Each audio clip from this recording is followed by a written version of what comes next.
Okay, happy Sunday racing, bayang karerista. Shoutout lang tayo saglit. Happy racing kila Konsi Darwin Awisia at Konsi Ninong Rod Laksamana at pati na rin kay Konsi Romel Miranda. Pagbate galing kay Boss JR Kabansag at happy racing na rin kay Boss Marshall Abbas at happy racing din dyan sa Tayuman kila Boss Glenn Santa Maria. Okay, so Sunday racing tayo at usual lineup tayo, no? 7 karera for Sunday racing at ang start time natin is alas 3 ng hapon. Okay, so simulan na natin. Race number 1, start ng winner take all. 3-year-old and above maiden race, distansya 1,400 meters. First choice na rin natin, tingin ko medyo lamang to, no? Yung kalahok numero 6 na si Transform. JR De Ocampo yung re-renda dyan. Nakita nyo naman yung huling tinakbo nito. Talagang mabigat lang yung laban. So, tingin ko medyo lamang to rito. Second choice natin yung kalahok numero 5. Couple entering Segatulin at Cowboy Silver. EL Blanca Flor at Pabs Cabalejo naman yung re-renda dyan sa dalawang yan. At tingin ko sila na nga rin yung pwedeng magbigay ng laban sa numero 6. Okay, so sa race number 1, first choice nga natin. Tingin ko medyo lamang yan. Numero 6, Transform. Second choice, kalahok numero 5, couple entering Segatulin at Cowboy Silver. Okay, race 2 tayo. Start ng pick 6. 3-year-old Group 6 race. 1,400 meters ang distansya natin dito.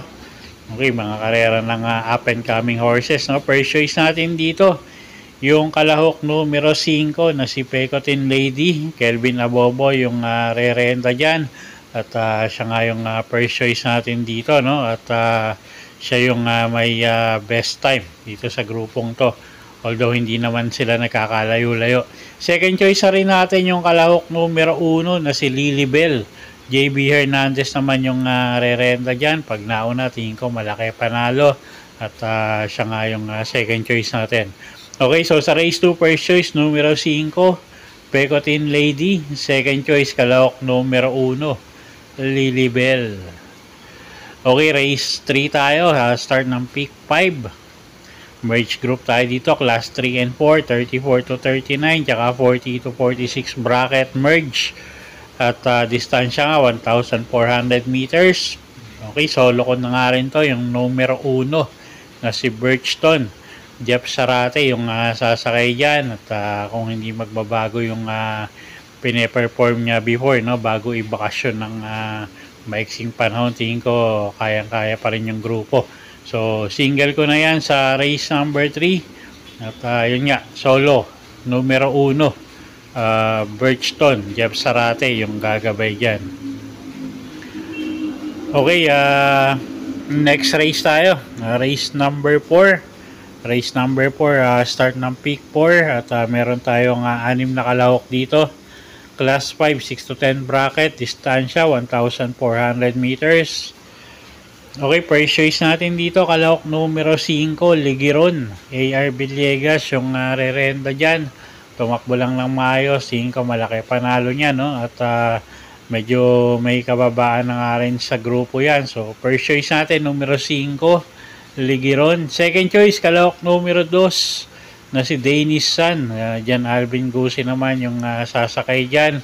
At nakaraan, medyo tingin ko nag-silbing batak lang ulit yan. No? So, mag-i-improve yung performance yan. So, second choice natin yan, numero 2, Dennis San. Okay, so sa race 4, first choice nga, numero 5, Ligiron.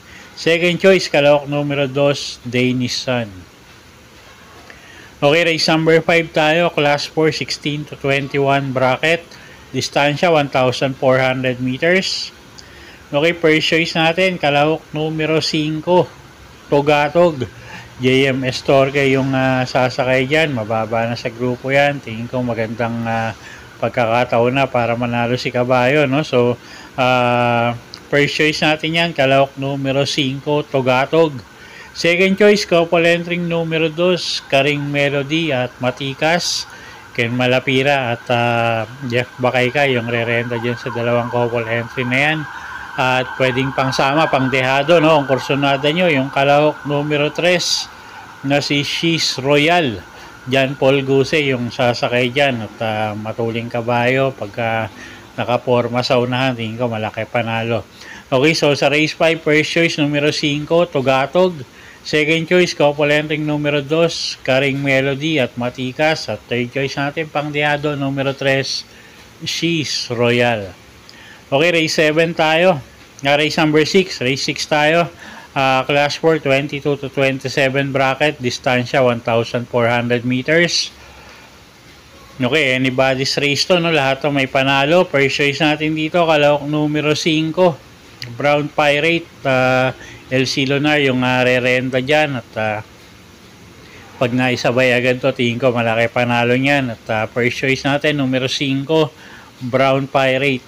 Second choice, kalahok numero 7 na rin na si Warchip. Mark Angelo Alvarez naman yung re-renta dyan. Medyo mainam yung huling ipinakita nito, no? At siya nga yung second choice natin. Third choice natin, kalahok numero 6, Big Battle. Edwin Blancaflor naman yung re-renta dyan. Okay, so sa race number 6, first choice nga natin, kalahok numero 5, Brown Pirate. Second choice, kalahok numero 7, Warchip. At third choice, entry number 6, Big Battle. Okay, race 7 tayo. Last and final race for the day. Class 5, 11 to 15 bracket. Distansya, 1,400 meters. Paratingan, first choice na rin natin. Kalahok numero 2 na si Bohemian. Pati Dilema yung sasakay dyan. Medyo magaang yung laban niya ngayon. So, tingin ko malaki panalo niya, no? Parang lamang sa grupo. Second choice, kalahok numero 7, Genie. AR Villegas naman yung re-renta dyan. Konting buenas lang hinihintay nitong kabayong to. At tingin ko handa na rin manalo yan. At pwedeng isama, no? Pang dehado. Kalahok numero 9, Advocacy. Gagabayan ni JM Estorque. Okay, so sa race 7, first choice nga numero 2, Bohemian. Second choice, kalahok numero 7, Genie. At pwedeng pangsama pang dehado sa mga exotic nyo. Kalahok numero 9, Advocacy. Okay, so yun po yung mga giya natin para sa araw ng linggo, March 23, 2025. Sana po yung makatulong sa pagpili nyo ng mga tatayang kabayo. Inulit ko po, kayo pa rin po masusunod kung saan nyo itataya yung pinagpaguran yung pera. Good luck po at happy Sunday racing, bayang karerista.